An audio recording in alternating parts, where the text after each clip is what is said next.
My name is Alan Wagner, and I sit on the board of the American Jewish Committee from Washington Region, and that serves Virginia, Maryland, and the District of Columbia. I'd like to thank the folks that are with us tonight that made it possible, specifically our partners, the AJC in Washington, and of course, the Community Relations Council of the United Jewish Federation of Tidewater. We're fortunate to have elected officials and great ones, in addition to our members of Congress, and we want to thank the more than 300 households with us for this very important conversation. We welcome all of you, not just from our local Tidewater community, but a very warm welcome to all of you in the Peninsula and Richmond, DC, Maryland, and even from California. We have some special guests with us that I'd like to recognize and thank for joining us tonight.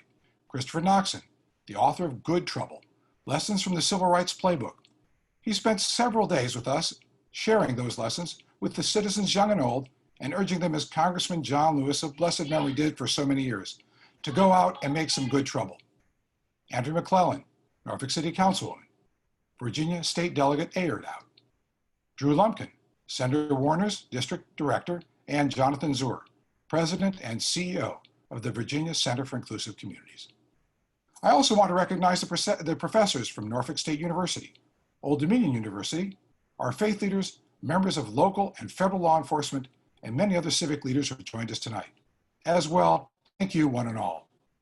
Tonight's conversation comes at a pivotal moment in our nation's history with a groundswell of support to improve our country's approach to race and bigotry.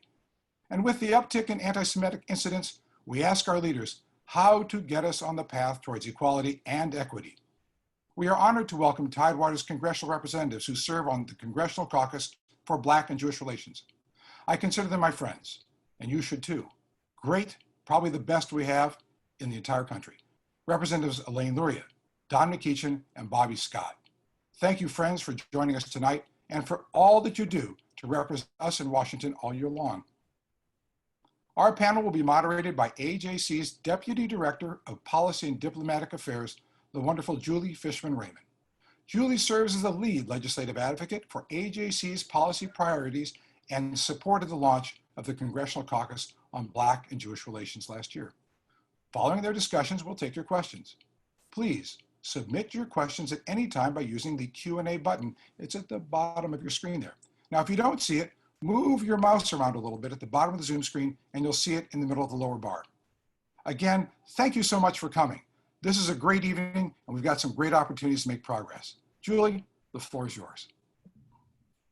Thank you so much, Alan, for kicking us off and for the nice introduction. It is truly my pleasure to be with you tonight for this timely and important conversation with 3 members of the Congressional Caucus on Black Jewish Relations. As Alan said, the caucus was launched just over a year ago during AJC's Global Forum, and AJC has been really privileged to be a part of the caucus's work since then. A year ago, of course, we could not have anticipated how critically important this caucus would be around issues of racism, anti-Semitism, hate crimes, and more. This caucus isn't only important because it brings Blacks and Jews together around these topics. It's important because it allows for these conversations to happen in a bipartisan way. The caucus membership includes Blacks and Jews, Democrats and Republicans. As it happens, the caucus members from Virginia are all Democrats, but that doesn't mean we're not going to talk about the need to cross the aisle and how best to do it. AJC is a nonpartisan 501c3 that is adamant about bipartisanship, so consider this a personal occupational hazard. Representatives McEachin, Scott, and Luria, thank you so much for being with us today and for your membership in the Congressional Caucus on Black Jewish Relations. We have a lot of ground to cover, so let's get to it. I'll start by sticking to the issue of bipartisanship. And Representative Luria, ladies first, I'm going to ask you first. In a highly politicized climate like we have today, how much might a bipartisan caucus like this do? And are there bipartisan solutions related to the current challenges facing the Black and Jewish communities that may actually be able to be passed by both the House and the Senate? Well, thank you, Julie, and I just want to thank AJC and the Federation for hosting this event and including me. And I'm really happy to be here with my colleagues, Congressman Bobby Scott and Don McEachin. So amongst the 3 of us, we represent the 2nd, 3rd, and 4th districts. So really all of Southeastern Virginia from Williamsburg to the coast. And it's just great to be here and be part of this important effort that AJC has hosted and encouraged through the Black Jewish Caucus, Relations Caucus. And before I launch into your question, just a tiny bit of background. So I'm Jewish myself. I grew up in Birmingham, Alabama, as did my parents and my grandmother on my mother's side, in a tiny little town of Jasper, Alabama. And, you know, my parents grew up in Birmingham during the Civil Rights Movement. And I would say that it has always been part of the history of our community that I learned growing up, was that close relationship between the Jewish community and the African-American community in the South during the Civil Rights Movement. So when I learned of this caucus, it was very encouraging for me to, you know, be able to revive some of that history and be part of a group that tried to foster those relationships. And you ask about bipartisanship. You know, a lot of people ask me when they turn on the TV, is it as crazy as in Washington as we see on the national news? And I would say that, you know, I found lots of opportunities during my first term to work together across the aisle. And, you know, of special interest to, you know, quite a few people on this call. I think that, you know, supporting a strong U.S.-Israel relationship has been one of those things, as well as, you know, an effort to seek social justice and equality is very important. I think that we are, you know, at a point where a lot of light has been shined on this. What I see is like a wound or a scab that is never healed and just keeps getting picked at. And, you know, the tragic murder of George Floyd, Ahmaud Arbery, Breonna Taylor, these incidents around the country have brought people out to have their voices heard. And to call for better policing, better social justice. And, you know, the faith community is truly at the crossroads of that. I've attended 4 different, you know, marches here within our region in Hampton Roads with the African-American faith community. I brought along, you know, some folks in the Jewish community as well to make sure that we could have, you know, that dialogue. And, you know, Alan and Jody Wagner joined me at Mount Trashmore for one of those events with the African-American faith community. So, you know, I am very much committed to these issues. And I know that, you know, on policy, there does seem to be a partisan impasse on some of the legislation. All of us on this call here, myself, Representatives McEachin and Scott, voted and strongly support, and, you know, I co-sponsored, I'm sure they did too, the Justice and Policing Act.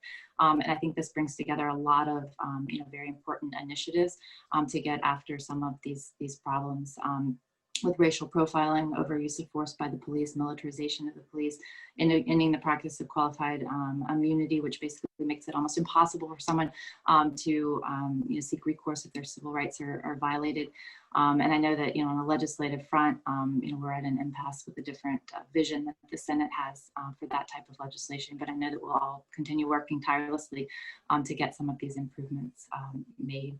And not to go too long, because I know there's a lot of questions, but it's much broader as well than just this issue, you know, of the police and policing. I mean, I think it is about equality on all fronts, and that, you know, has to do with equal access to healthcare, for education, environmental justice, and Congressman McEachin might touch on that because that's something he works on a lot. And I think all of those things come together into this broader discussion of equality and equal opportunity. And we're very blessed in Hampton Roads to have Congressman Bobby Scott. He is the chair of the Education and Labor Committee, so he is tirelessly working on a lot of these issues as well. Thank you so much, Congresswoman, for that. And I do want to turn to Representative Scott and stay on police reform for just 1 minute, because it's been such a hot button topic recently. But Congressman Scott, you've been working on this issue for decades. Can you tell us a little bit about how far we've come, what has been accomplished, and what, from your perspective, still needs to be done? Well, thank you, Julie, and I want to thank the United Jewish Federation of Tidewater for convening this meeting, and it's a pleasure to be here with Elaine and Donald as members of the Black Jewish Relations Caucus. I chaired it for several years in Newport News, the Newport News branch of the NAACP, and I've been active in that organization for a long time. And it's obvious to anybody that's been involved in civil rights that that the Jewish community is a real essential part of that coalition that you need. If you just mention Cheney, Schwerner, and Goodman, you know that the Jewish community has been involved in the fight. And so it's been certainly a pleasure to work with the community and work with the caucus, work with Donald and Elaine. You asked about police reform. Criminal justice reform has come a long way from where it was. And essentially with criminal justice reform, I usually pose it as a threshold question you have to get past. And once you get past it, you kind of know where you're going to be. And that is, are you trying to reduce crime and save money? Or are you codifying a bunch of simple-minded slogans and sound bites trying to get politicians elected? Now, once you have decided what you're doing, the rest is easy. Regrettably, for decades, certainly through the early 80s through the mid 90s, the slogans and sound bites were carrying the day.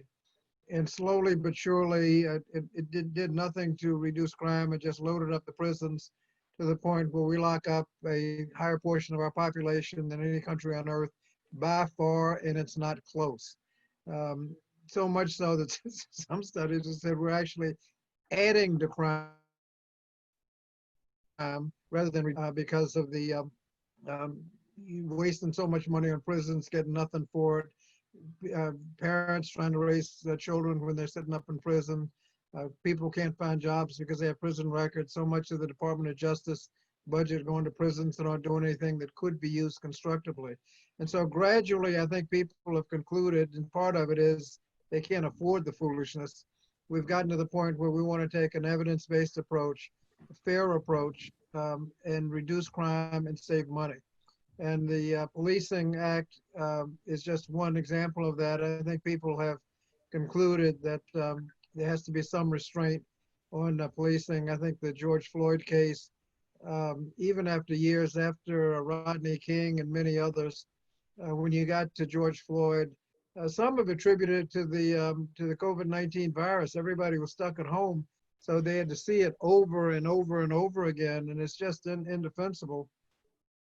And we put together a bill that I think makes a lot of sense. There's no provision in there that people really ought to have a lot of trouble with, like banning chokeholds and no-knock warrants and racial profiling, having national standards for testing and use of force, de-escalation and implicit bias, collecting data, and holding police officers that mess up, holding them accountable.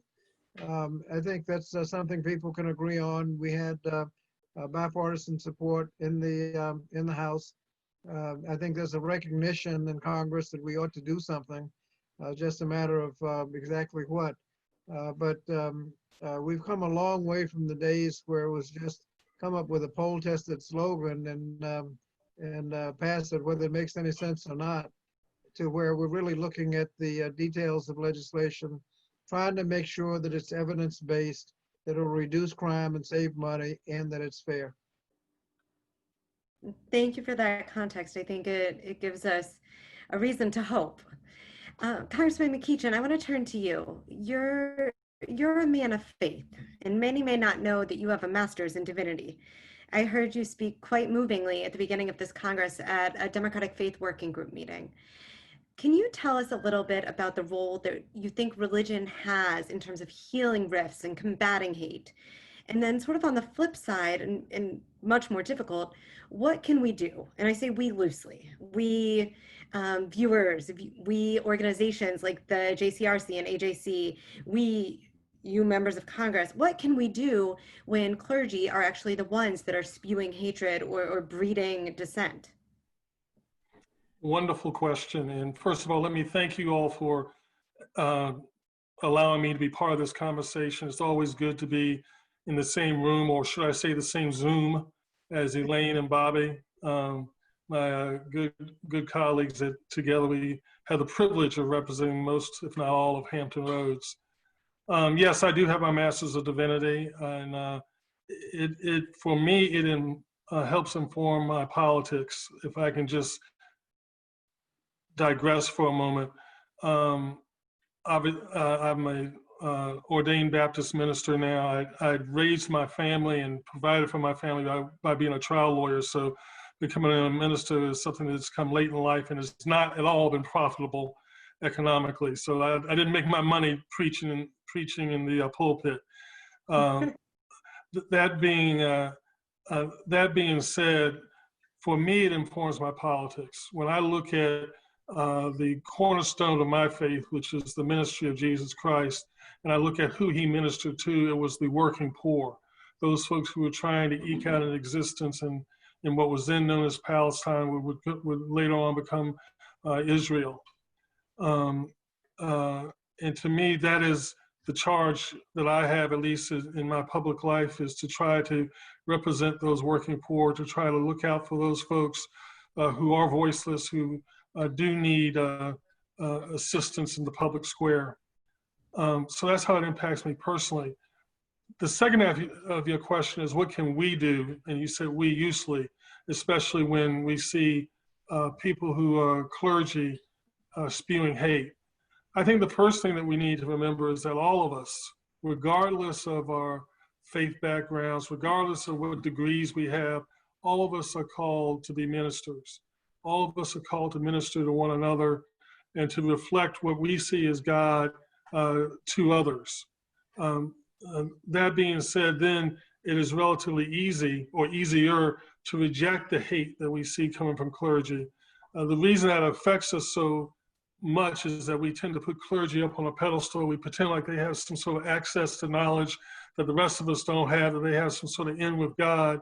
But from my faith tradition, I think most faith traditions would suggest, if you look at them carefully, that God's trying to have a one-on-one relationship with you. God's not really interested in an intermediary. Sometimes intermediaries appear because it makes things easier throughout history, but what God is really striving to do is to have a relationship with you. As they say in my faith, Jesus was trying to preach himself out of a job because he wants you to have a direct relationship with God. And again, I would suggest that all faiths want that to happen. So as we are rejecting hate, as we are understanding that clergy are not necessarily special in terms of their relationships with God, as we understand that we are all called to have that relationship and to reflect God to others, then we need to move on to the next level, which is to make sure that we recognize that there is no such thing as other. That is the essence of hate. When we begin to see something other than ourselves in other folks, that is where the seeds of hate can begin and get sown and grow from there. We need to remember that we're all made in the image of God, that we all, no matter how different we are, we're just reflecting the diversity of God, of our Creator, and that there is no such thing as other. And then we begin to treat each other as we want to be treated, and that then begins to reject the hate. If I can just drone on for a moment longer, what we, and I would suggest we being legislators, really need is our constituents to start giving each other the benefit of the doubt. The reason why Washington is so polarized is because our constituents are so polarized. I would suggest to you that Washington is a reflection of the country. There are just as many drug addicts on a percentage basis in the Congress as there are in the nation, just as many alcoholics, and just as many hateful people. And so if you want Congress to change, if you want there to be this bipartisanship to reign, then it needs to start at home. And that's not a message people necessarily want to hear, but I do believe that that's the truth, because we will always reflect our districts. And as long as the nation is as polarized as it is, I would suggest to you that we being the Congress will remain polarized. More answer than I probably should have given, but there it is. No, I think that's actually insightful and instructive for us to hear. Senator Booker always says that change doesn't come from Washington, it comes to Washington. And I think that's sort of in line with what you're saying. And it's important for us all as civic leaders and engaged members of our communities to remember. So thank you for that. Congresswoman Gloria, talking about sort of our lives aside from Congress, I think most viewers know of your distinguished military service as a Navy commander. So first and foremost, thank you for your service. In February of this year, you participated in a congressional hearing about racism and white supremacy, specifically in the military. Can you shine a little light on this issue for our viewers, and what does racism in the military look like? And does it also extend into anti-Semitism? And did you feel any of that while you were serving? Well, Julie, thank you for bringing up that topic. And I do sit on the Armed Services Committee, and within that, the Military Personnel Subcommittee. And our Chairwoman Jackie Spear has been very focused on these issues of equality and racism within the military. And I think that it was very pertinent, at this time where we've seen these recent incidents, to evaluate the military, because the military is, our neighbors, our children, our friends, it's members of our community. And one, I think, would just be completely blind to think that, the problems that we see within the broader community are not going to be present and reflected within the military. And lots of studies and data have shown that there is definitely discrimination within the military justice system. Minority service members are more likely to be disciplined at court-martial than their white counterparts. And I think that we need to look very closely and do a deep look within the military to understand how we provide the same opportunities, the same equality, the same treatment under the military justice system for all of our soldiers, sailors, airmen, regardless of race. And you mentioned, religion and ethnic background, all of those factors.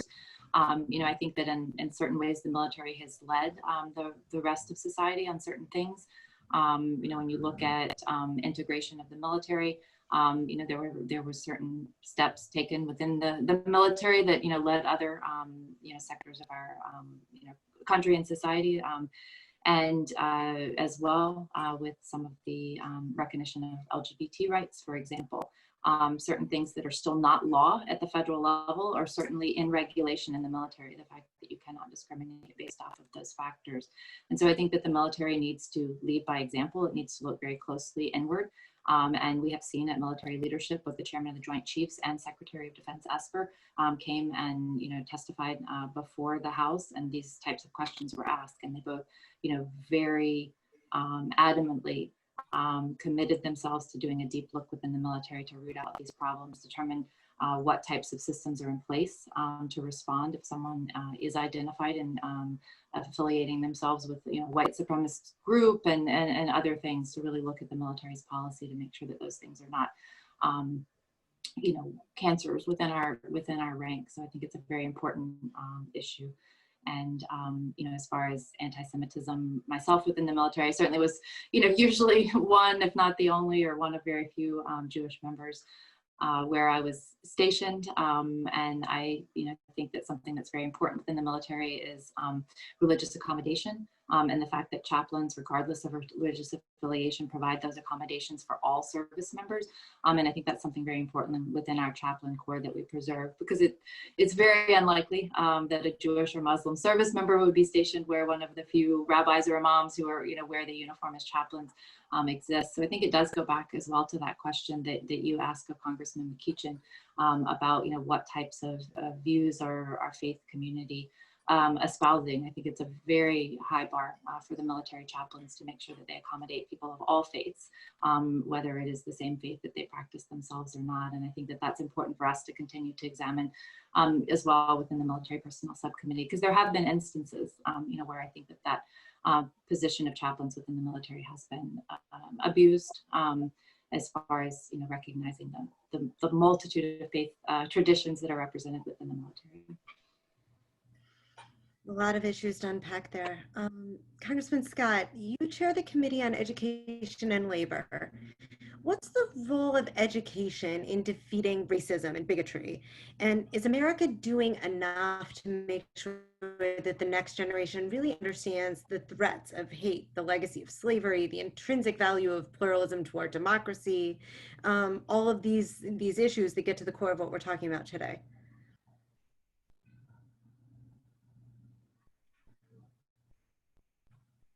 Bobby, you're muted. No, we're not doing enough. In fact, we're going backwards. John Conyers and I asked for a GAO study a couple of years ago, and they concluded that the schools 2 or 3 years ago were as segregated as they were in the 1960s. The Brown decision just concluded that segregated schools were inherently unequal, and we made progress for many years, but we've just regressed to the point now where where it's as bad as it was in the 1960s. there are things we can do to deal with segregation of the schools. One of which is to remove some. There've been some long-standing, we call them riders, appropriation riders, and a couple of statutes that actually prevent federal money from being used for transportation of students for the purpose of integrating the schools.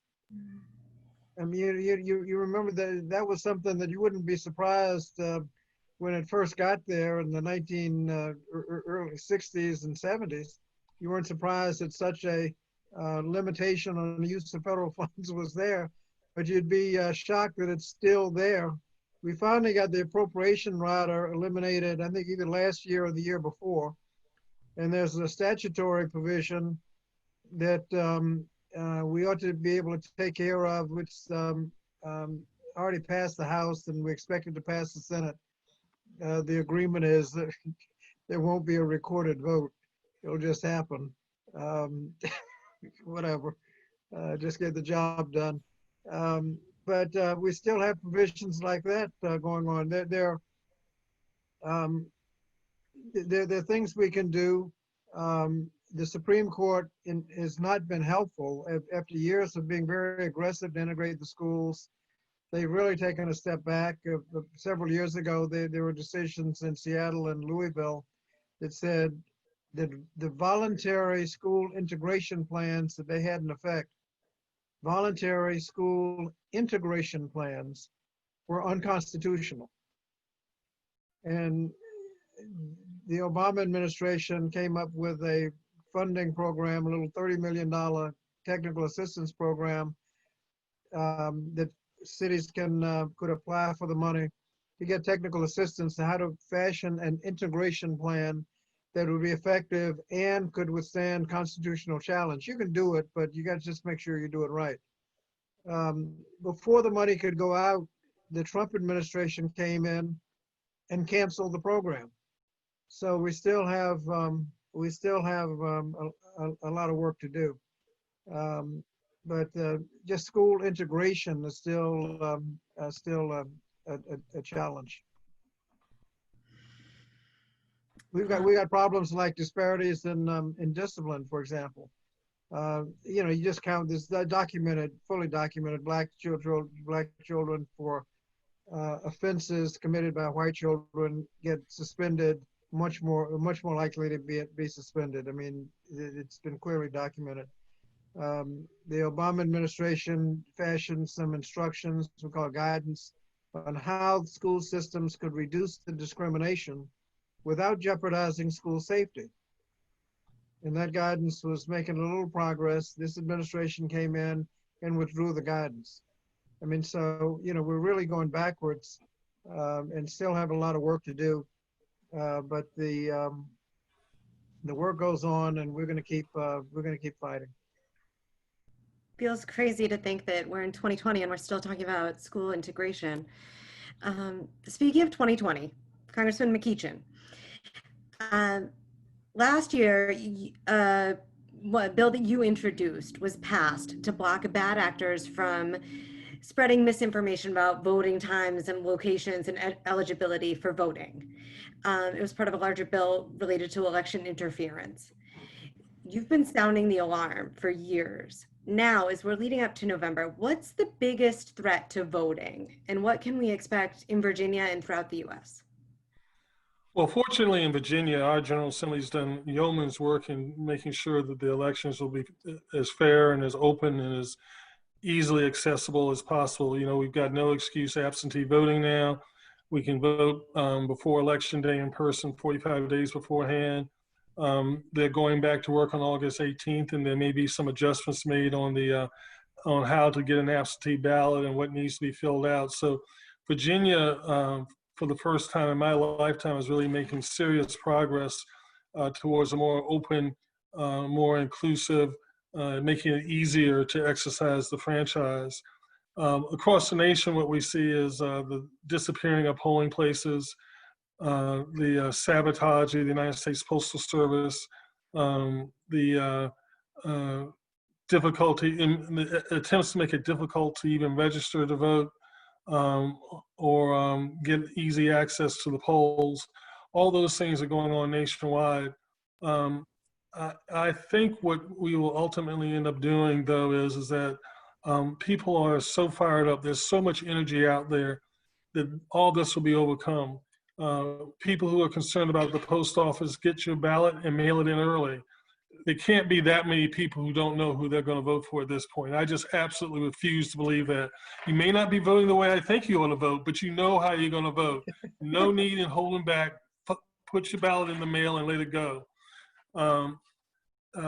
Some states are being courageous and using drop boxes. If you're worried about getting it there on time, put it in the drop box. In my mind, the thing about the folks that worry about on election day in a COVID environment is a bunch of people standing in line voting. You don't have to do that. Most states have an early voting period where you can go vote in person.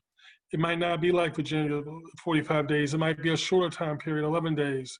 But take advantage of that aspect as well. But regardless of what happens, or regardless of how you're going to vote, and regardless of what methods you're going to use to vote, by all means vote. Too many people have fought and died. And quite frankly, we, the Congress, your government in Washington, we need instructions. Which way do you want this country to go? And that's why I hope and pray that, and expect that Americans will vote and that the result will be decisive. And that will at least be one argument out of the way about what direction to go in. We may argue about how to go in that direction, but the direction of the country will be decided. It's helpful. Before we turn to questions from the audience, I can't let this moment pass without asking all of you about the recent heart-wrenching loss of one of the Black Jewish Caucus co-chairs, the conscience of the Congressman John Lewis. In just a few words, can you share with us a memory or something you learned from this great man? I'll stick with ladies first, and Congressman Loria, if you can go first. Well, thank you. And, I did have the honor very briefly for the last year and a half to serve with John Lewis. And I would truly say that, as the conscience of the Congress, when he spoke, people listened. And he just had a commanding way of putting out a very powerful message every time that he spoke. And I do have an anecdote, a story. I actually went up to my colleague here, Bobby Scott, and said, there's this piece of legislation, and I know that John Lewis has signed on to it, and can we go talk to him about this together? And there was a piece of legislation, a resolution that some of our colleagues had put together, basically supporting the idea of boycotts. And I know that, that this, maybe the people who wrote this resolution, had an intention of using it as a way to support the BDS movement, which I stand strongly against.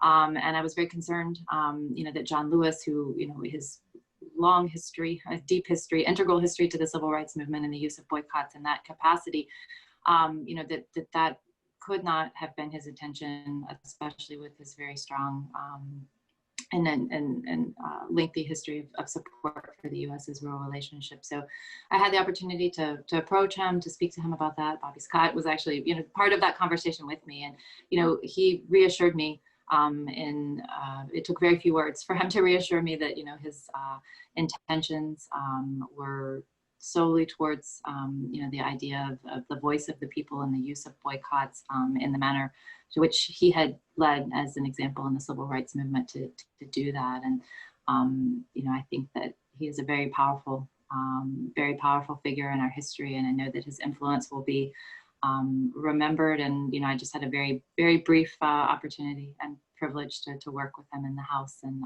we'll always remember the fact that I did get to meet him and work with him personally. Thank you so much for sharing that. We at AJC were also really concerned about the boycott resolution, and also had some conversations and got that reassurance. And we're really pleased when he put out a press release clarifying sort of what he meant by boycott. So he heard you and he heard us, and that in and of itself is a marker of a really great man. Congressman Scott, is there anything you'd like to share? The remarkable thing about him, first of all, when you're in his presence, if you know anything about civil rights, you know you're in the presence of royalty. And he, after all those years of protesting, there was never any sense of bitterness, never seeking revenge. Is always moving forward. And if you look at the state, I mean, he was fixated on voting. He just believed that voting was the strategy, that that ought to be the focus. And if you look at the people registered, you had some counties in Mississippi where you could name the African Americans that were registered to vote. You know, Steve's registered. Let me see, Harry. I mean, you know, you could name them. And now, after all those protests, and then he went into elective office, 30 many years in Congress. If you look at where we are now, in those same counties, blacks and whites are voting in proportion to their population. We made so much progress over the years, and just to where we are now and where we were then, and what he had to do about it, is just a remarkable life story. But he spoke with moral authority. When he spoke, I mean, how are you going to argue with John Lewis when he takes the position? He speaks with the kind of moral authority that very few people have today. And it's just an honor to serve with him. Thank you. Congressman McKeecha. I'll try to be quick. When I first joined the Congress of the United States, I was way over 300 pounds, believe it or not. I'm now 220. My point being is that we would walk to the floor every day, and both Congressman Lewis and I left the Cannon building to walk in the same direction to the Capitol. Well, I didn't know who he was at that time. All I know is I'm huffing and puffing and sweating to get to the House floor, and here comes this little man, bald-headed black man, starts off behind me, passes me, gets to the House floor, votes before me, and is not out of breath.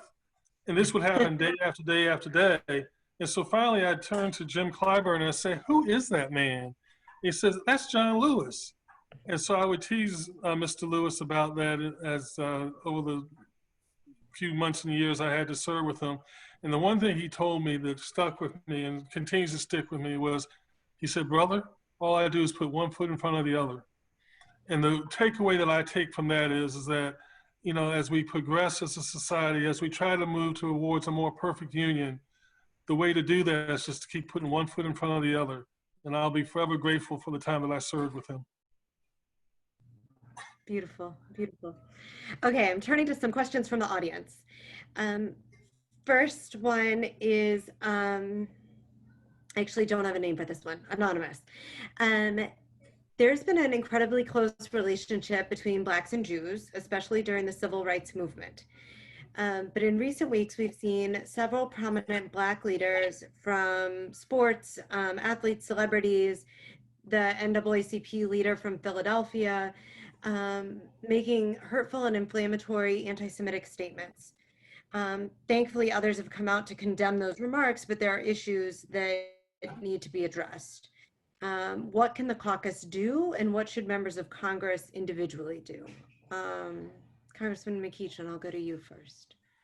I think it's incumbent upon us who are leaders to make sure that when we are aware of those comments, and we're not always aware of those comments. I had a friend in New York actually point me towards some comments that I was unaware of that had been made, to condemn those comments and to make sure that the people that we serve and the people that we have some sway with understand that we are a people who are inclusive, and that we reject hate in whatever form that it arises.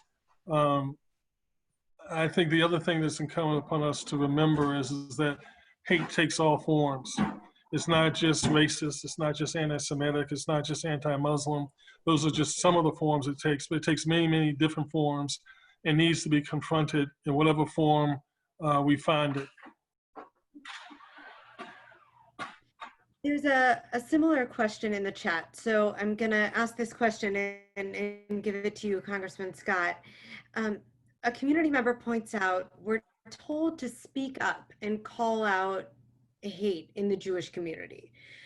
Meaning if a Jewish person is saying something bigoted or racist, Jews feel like they need to speak out.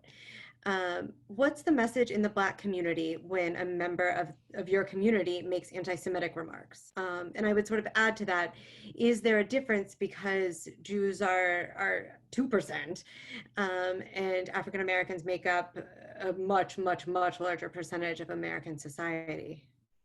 Well, it's still a minority. I think it's about 11%, 11, 12% nationally. And as Don said, there's some things are said that are regrettable, and we need to just continue recognizing it. Martin Luther King said that injustice anywhere is a threat to justice everywhere, and likewise, bigotry anywhere is an invitation to bigotry everywhere. That's why when we see it, we have to speak out. When some of these sports figures, and you see it with comedians who are just some don't know where the line is, and some go so way over the line and say things that just aren't funny and just inappropriate. And so we have to just make sure that we're not in any way supporting that, and make sure that the public knows that we do not support that kind of language. It's helpful. We've alluded to sort of the idea that hate is hate. So I want to go to this next question and direct it to you, Congresswoman Luria. According to the latest FBI report published in 2018, 57% of religiously motivated hate crimes were against Jews. With Jews, tracking and counting an incident as a hate crime can be especially difficult because anti-Semitism can come from all sorts of different sources, from white supremacists to those who target Jews or Jewish institutions out of animus towards Israel. From where you sit, as both a member of the Jewish community and a member of Congress, do Jews need to be doing a better job educating about anti-Semitism and all the various forms it can take? Well, this question comes up a lot, especially from young people, and a lot of young people on college campuses right now who feel like there is a lot of anti-Semitism and then just a lot of difficulty, being openly proud of their Jewish faith and also in their expressing of support, for the U.S.-Israel relationship. And I find it, it's a very hard question to answer when a young person comes up to me and says, like, what do I do? I mean, I think, I can only speak from like what I would do and stand up for what you think is right. I mean, as both Congressman McEachin and Scott said, we as leaders and representatives in the government have to set the example, have to stand up and speak out against these things. And I think that what we continue to do, as Don McEachin said, he views us as, we're all ministers of these things, of these values, regardless of what our faith is. And so, I think that it's incumbent on each individual to be the kind of person and set the kind of example, and to answer, hate with love and kindness and the right example in our personal lives. I think that there is sometimes examples where, people are not necessarily aware that something that they are doing is harmful or hateful, be that, anti-Semitic way or, other forms of bigotry. So I certainly think that it is incumbent on people to stand up and say, I heard you say this, and this is harmful in this way. Because if you don't speak up, you condone it. So I think that it is important to speak up in these instances. Thank you so much. There was a follow-up from Christopher, so I'm going to stick with you for just 1 second. Asking, do you personally believe that you as a Jew have a special responsibility to fight racism? Or does the historic persecution of Jews make us somehow less culpable? Like we're all victims and we're in it together. The last part was me paraphrasing.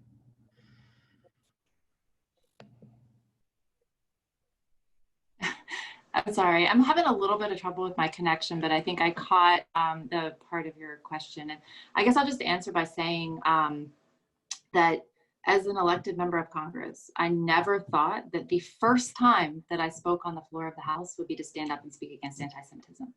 I stand up and speak against anti-Semitism from my fellow colleagues and members of the House. And I think, going back to last year, people remember some comments about dual loyalty. And I thought it was very important for me to stand up. And my speech I made, and it was actually a little bit before Passover, was along the lines like, was it not had I not served for 20 years in uniform, had I not given the service to our country that I had, and kind of thinking to myself, was a little bit irreverent, but like this almost sounds a little bit like a Dayenu kind of thing. But the truth of it is that it is important to stand up and speak up against those types of things. And I never thought that in this role I would have an important voice, such an important voice. I would need so much to do that on so many occasions. But it has been, a constant and persistent thing that I felt that I needed to do in various forms and on several occasions since I've been in the House. So I hope that answers what I caught of the question, because it was a little bit broken. I think so. I don't get a note from Christopher, but I think it was beautiful. I want to go, Congressman Scott, there's a number of questions popping up still sort of about law enforcement. So I'm going to go back to you for this.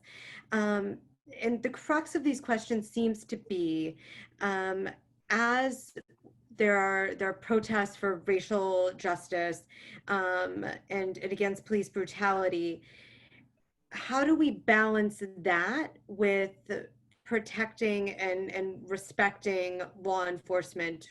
How do we support the good guys, essentially? There shouldn't be a conflict. The overwhelming number of police officers are doing a good job. We rely on them. I was asked earlier this evening if I had supported defunding the police. It was and they were they were hoping I would say yes. No. you need the police. When you dial 911, you expect somebody to answer. Now, when you have situations like George Floyd, the real sinister problem about the George Floyd case was that you got the idea that the police officer knew what he was doing and just didn't think he would be held accountable. Just the look on his face. He said, yeah, I can do it. Nothing's going to happen. And, he just killed the guy. I mean, really, nothing's going to happen? So the accountability measures that are in the Justice and Policing bill are pretty much a restatement of the law in terms of qualified immunity, the way it was for about 100 years. The Supreme Court has messed it up so that it's virtually impossible, no matter how egregious the conduct, to hold a police officer accountable for what most people would consider murder. But I think we know the difference between policing and violating. These aren't technical violations of civil rights that you're talking about. These are things like, and if you just go through the list, Rashad Brooks, the guy in Atlanta, who fell asleep in the Wendy's. He was shot in the back. What exactly was the crime that he ended up dying for? Falling asleep in the drive-in in Wendy's. Scott in South Carolina got shot in the back by a police officer. It was some traffic stop. I mean, really? These are not dangerous felons. So I think we can tell the difference between when something's really a crime and when it isn't. And I know we're running short on time, but there was one issue that I just wanted to make sure that we touched on, and that is faith-based discrimination. There is a growing acceptance certainly in this administration, and too much in past administrations, about what's called the faith-based initiative, where you can get a federal contract and discriminate based on religion. One of the problems I've had trying to describe it, it is so outrageous that nobody actually believes it's true. That you can get a federal contract and say, well, we don't hire Jews with federal money. Finally, a South Carolina foster care group just announced that they were not going to place children, they were only going to place children in good Christian homes. If you wanted more of a selection, you'd have to go somewhere else. Now, ordinarily, you would think they would be ineligible for federal money, but they got the federal contract to do foster care placements. The idea that you can discriminate with federal money, if you're a religious organization, obviously you can discriminate based on religion with your religious money, your congregation money, but well, not with federal money. And if you're running a federal program with the federal money, you ought not be able to discriminate, and that is alive and well, and it's hard to do anything about, because when you tell somebody that somebody's running a program and has a articulated policy of discriminating based on religion, you know, people kind of dismiss it. Oh, that can't be right. But that's one of the things that's kind of simmering and has been going on for the better part of about 20 years now.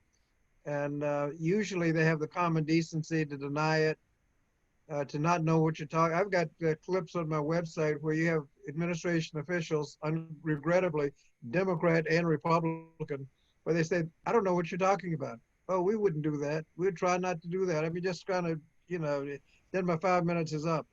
But will not address the fact that people are discriminating with federal money. And if you talk about discrimination, that is the last place you ought to have the freedom to discriminate. Thank you so much for raising that. And I think it just goes to show that if we're talking about the issues that our communities need to be working on together and to be aware of together and for each other, we're just scratching the surface through this conversation. But it's been enlightening and insightful. And I think Congressman McEachin, Congressman Scott, Congresswoman Luria, so much. And I thank the Federation and the JCRC for allowing me this great honor. And I'm going to turn it back to Alan to close this out for the evening. Thanks very much, Julie. Appreciate it. Thank you again, everyone, for joining us tonight in tonight's community conversation. I hope you will continue the conversation with us by visiting the Community Relations Council of the United Jewish Federation of Tidewater's Facebook page at crc-ujft and the resource page at jewishva.org, as well as ajc.org. We'll be posting many upcoming events and educational opportunities in the days ahead for the coming year. And for the first time, AJC's programming at the Republican and Democratic 2020 political conventions is available to all of you and is taking place from August 17th to 27th. More details can be found at ajc.org/conventions. Thanks again to our friends, Representatives Luria, Scott, and McEachin, for their valiant efforts, answering our questions, and joining with all of us tonight.